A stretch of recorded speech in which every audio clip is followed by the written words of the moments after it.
உண்மையா நடந்த ஒரு விஷயத்த சொல்றேன். 23ஆம் தேதி திருச்சியில ஒரு ப்ரோக்ராம். கார்ல போய்கிட்டு இருக்கேன். பெரிய பேனர் நிக்குது. பொண்ணும் இன்னொரு ஒரு பையனும் கட்டி பிடிச்சிட்டு நிக்கிறாங்க. சினிமா ஆக்ட்ரஸா பார்த்தா இல்ல. பக்கத்துல பெருசா போட்டிருக்கு திருமண நல்வாழ்த்துக்கள். பயங்கரமா கட்டி பிடிச்சிட்டு நிக்கிறாங்க. உடனே நான் கீழே மனநாள் டேட் பார்த்தேன். 27/3 முகூர்த்தம் போல.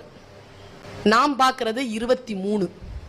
கண்டிப்பா கட்டி பிடிச்சிருக்கிறது ஒரு வாரத்துக்கு முன்னால இருக்கும். நான் இப்போ இந்த குறளை சொல்றேன், புரியுதா பாருங்க. புகழ் புரிந்த இலோர்க்கு இல்லை இகழ்வார் முன் ஏறு போல் பீடு நடை. திருமணம் என்பது புகழுக்குரிய செயல்ங்கிறான் வள்ளுவன். திருமணம் செய்து கொள்ள போகிறாய், புகழுக்குரிய செயலை செய்ய போகிறாய், ஊருக்கு அறிவிக்கிறாய். நன்று. 2 பேரும் சேர்ந்து நின்னீங்கல்ல. 28ஆம் தேதி தோன்றி இருந்தால் புகழ். தமிழ் மரபுன்னு ஒண்ணு இருக்கா இல்லையா? நமக்கான மரபை யார் காப்பாற்றுவது? நாம் தான் காப்பாற்ற வேண்டும்.